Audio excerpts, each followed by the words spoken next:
Hello everyone and welcome back to episode 2 of Kubernetes in Docker. In our last tutorial, we explored kind and created a single node cluster. Today we're going to dive into some exciting concepts to help you get more comfortable with kind. Here is what we will cover in this episode. Kind configuration file for multi-node clusters, where we will explore how to configure kind to set up multi-node Kubernetes clusters. Hands-on demonstration for creating multi-node Kubernetes cluster and deploying sample applications to it. Let's begin without any delay. To create a multi-node cluster with kind, you will need to understand the kind configuration file. This file is similar to other Kubernetes YAML files with specific fields such as kind, API version, and other object details. Typically, you will create a config.yaml file, but you can name this file whatever you prefer. Here's a sample of what this configuration might look like. Let's break down this configuration file. The API version specifies the kind version being used, which is v1 alpha 4 in this case. The next field kind indicates the type of object, which is cluster here. The cluster type offers various configuration options, including networking, runtime config, feature gates, name, role, and others. For our setup, we are using name to specify the cluster name and role to define the roles of the nodes such as control plane or worker nodes. Don't worry if this seems complex. We will cover these options in detail during a demonstration. Once our YAML file is ready, run kind create cluster --config equal to config.yaml. This will create the multi-node cluster, which will include one control plane and 3 worker nodes in our case. Next, we will move on to a live demonstration where we will create our config.yaml file, set up the multi-node cluster, deploy a sample application, and then delete the cluster. So we have our kind configured on AWS instance. Let's log in into this server first.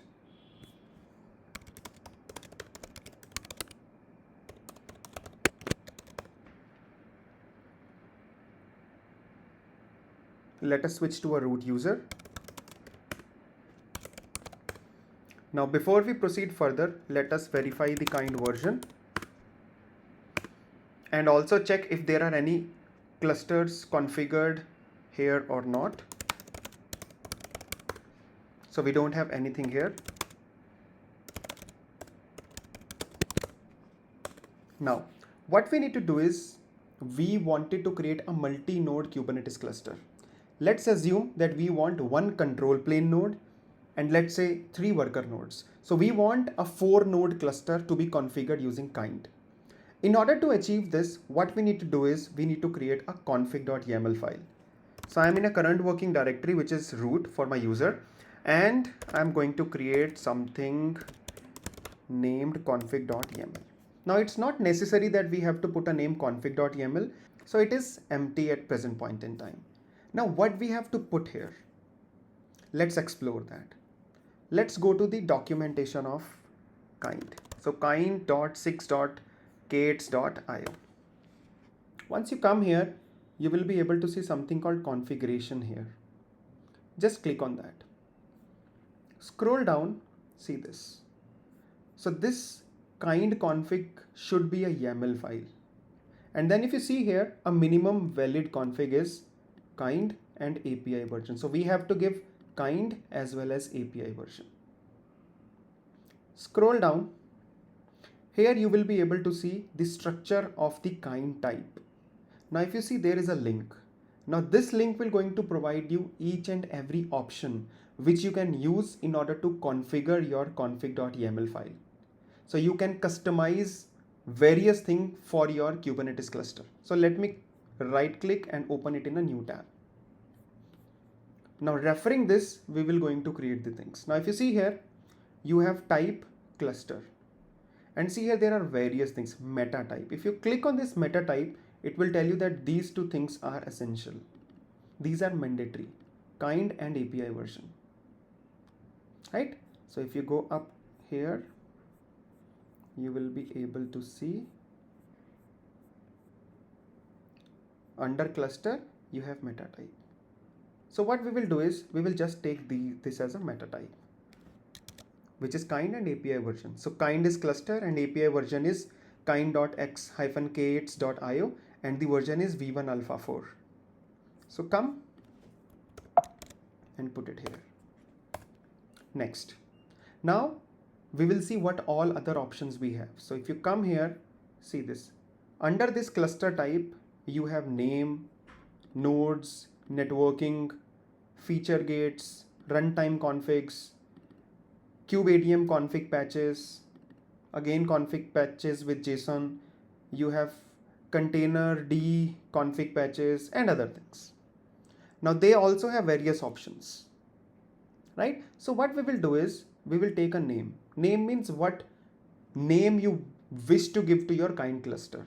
So name. So what I'm going to do is I'm going to take a name and we are going to put it as a demo cluster. Next. See here. Now this is a string, so I have just given a string to it. Next is nodes. Now if you see here, node is a list, right? It can have more than one nodes. It means multi-node. So take nodes. So I'm again coming here, nodes. It's a list. So I'm going to have a hyphen. Now, what all things we have? You see this hyperlink. Click here. See this. You can have a role to it. See here, node type is having multiple fields under it. So one of them is role. So I'll take role and I'll put something to it. What something? That something will be here. See here, it can have values which are here in node role. So click here. See this. You can put two values, either control plane or worker. So what we are going to do is, let's say we are going to create first node as a control plane. So take it, come here. Likewise, role, I want workers. So I want one control plane and 3 workers. Again one more, role, workers, role, workers. So I'm going to create one control plane and I'm going to create 3 worker nodes. Again go back, same place. Now if you want to put multiple customizations for your nodes, you can do that. So we have role. If you want the latest Kubernetes version to be there, which is referred by kind, you need not to give image. It will automatically going to take the latest tag. But in case you want to do a customization, example, I want 1.28 version of Kubernetes, like we have seen in the previous episode as well. So we can take image and we can put the image value. Likewise, if you see here, there are labels.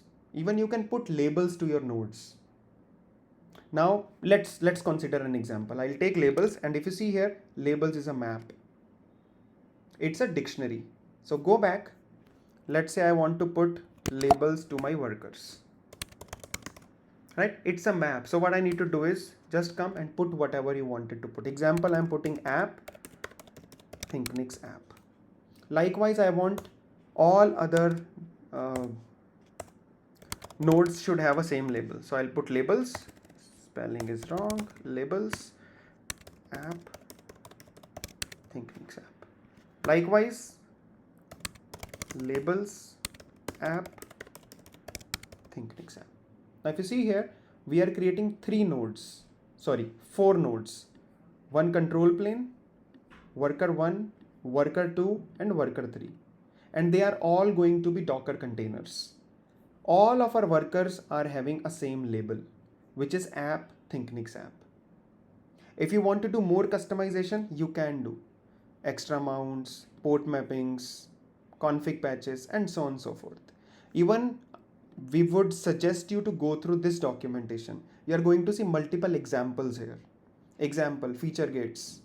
Now feature gates are special options which you can explore from documentation of Kubernetes, right? So CSI migration is true. So there are multiple feature gates options available which you can incorporate here. Likewise, runtime configs. Likewise, networking options and so on and so forth.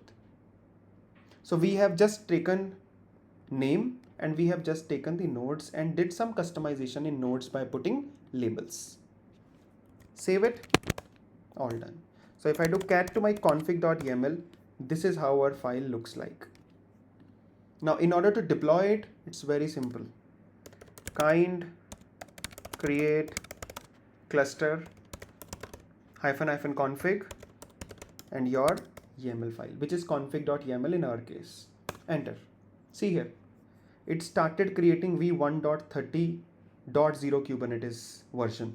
And if you see here 4 boxes, these are 4 nodes.